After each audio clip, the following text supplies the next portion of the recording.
तो देखो अपने हाथ एक में अस्त्र, एक में शस्त्र, एक में माला, एक में भाला। ओम नमो नारायण जय। हम तो चाहते जो हमारे साथ घूमेगा वो सनातन धर्म है और रहेगा।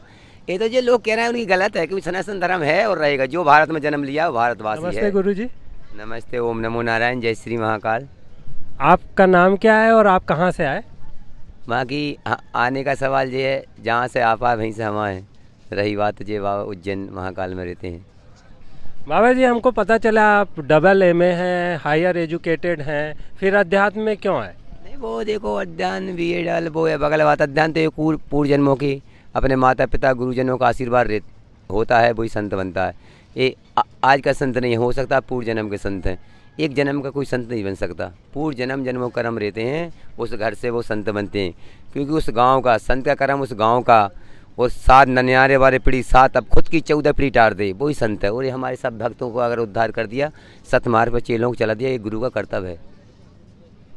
अच्छा गुरुजी, तो फिर ये हमारी जो माँ बाप लोग हैं वो एजुकेटेड बच्चों को अध्यात्म में आना चाहते हैं, तो उनको क्यों रोकते हैं? आप इतना एजुकेटेड होते हुए आए हैं। वो जो आप अपनी फीलिंग रहती है, हमारे माता पिता 10 साल की उम्र से हमने छोड़ा, वो भी रोए, उनको भी दर्द होगा। जो अपना जन्म दिया माता को कितना दुख होता है। तो ऐसे एक्चुअली वो खुद अपन को ध्यान करना पड़ता है, क्या अच्छा है क्या गलत है।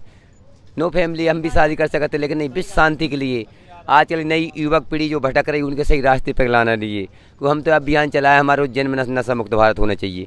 क्योंकि जो बच्चों को अपने माता पिता सही आजकल संस्कार नहीं दे रहे, तो संस्कार मेन जरूरी है। क्योंकि वो संस्कार एंड कर्म, क्योंकि कर्म प्रधान विश्व राखा, जो जस करे वो तत्पर सा। कर्म जो जैसा करेगा उसको फल मिलेगा। अच्छा गुरुजी, ये बताइए, आपने बोला नशा मुक्ति का आप कार्यक्रम कर रहे हैं उज्जैन में। एक सबसे बड़ा नशा आ रहा है मोबाइल का नशा, वो क्या करें, उसका क्या किया जाए? ये थोड़ा बंद होना चाहिए। कि जो अपने नए युवक बच्चियाँ पढ़ रही हैं उनके लिए बहुत गलत है ये। क्योंकि मेरे हिसाब से सबसे बड़ा कलयुग मोबाइल ही टीवी है। शुरुआत इसी से हुई है। पहले जब आपके ज़माने में और 50-60 साल की उम्र से पूछो, बूढ़े जो बुजुर्ग हैं हमारे गांव में बताते हैं, कभी मोबाइल टीवी नहीं थी तो तब वो नहीं था। ओढ़ना पहनना मर्यादा थी। आज का साले बाप ने बेटा सब संग है। गलत है ये मुझे हिसाब से तो मोबाइल। और ये सबसे बड़ा कलयुग टीवी है। टीवी न चलती थी और राइट ये कुछ नहीं होता ज़्यादा। क्योंकि आदमी उसको देख देख के बच्चों में उसी फीलिंग आ रही, आई डोंट नो फीलिंग। क्योंकि उनको संस्कार दो, अच्छा ज्ञान दो, अच्छे पढ़ाई लिखाई दो, का मंदिर में जाओ, गुरु को प्रणाम करो। तो जैसा बोएंगे वैसा काटेंगे, है ना। ये तो कर्म प्रधान है। और बाकी भगवान भोलेनाथ राजा हरिचंद घाट बैठे हैं, कहते हैं होनी को कोई नहीं काट सके, होनी होकर रहती। लेकिन फिर भी एक भोलेनाथ हमारे उज्जैन कहते हैं, एक ऐसे हैं कि रामान स्पष्ट का भाव ही मिट सकें त्रिपुरारी। जो भगवान शिव के हाथ में सब कुछ है। शिवा वर्ल्ड का राजा है, महाकाल राजा हमारे। काल नहीं 3.5 काल हैं।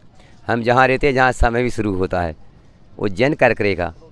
उज्जैन में, हमारे उज्जैन महाकाल में जहाँ समय शुरू होता है उज्जैन का। गुरुजी, आप सनातन धर्म के बारे में बताइए, क्योंकि हमारा सनातन धर्म थोड़ा सा यंग जनरेशन का डिस्टरबेंस आ रहा है, उसके बारे में भी बताइए। सनातन धर्म तो है और रहेगा, कौन ने कहा नहीं है। नहीं तो देखो ये तलवार है, मुझे इतने में से कोई बोल दो सनातन धर्म की जय, कौन बोल रहा है सनातन धर्म नहीं। तो देखो अपने हाथ एक में अस्त्र, एक में शस्त्र, एक में माला, एक में भाला।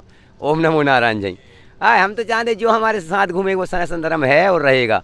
ये तो जो लोग कह रहे हैं उनकी गलत है, क्योंकि सनातन धर्म है और रहेगा। जो भारत में जन्म लिया वो भारतवासी है। जाति माति हम कुछ नहीं मानते, जो हरि को भजे हरि को होए, है ना। ये भगवान भोलेनाथ कृष्ण की भूमि है।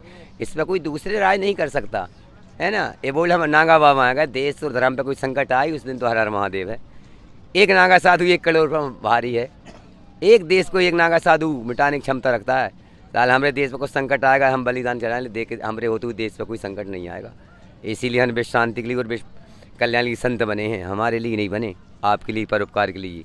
जहाँ हमारे भारत देश और आप पर कष्ट आएगा, साधु गुरु कैसा देख लेगा। तो मैं अपनी जान दे सकता हूँ, लेकिन आप पे मेरे शिष्यों को कभी कष्ट नहीं आने दूंगा। धन्यवाद गुरुजी, आप बहुत अच्छी बात बताएं। आपको धन्यवाद। हर हर महादेव।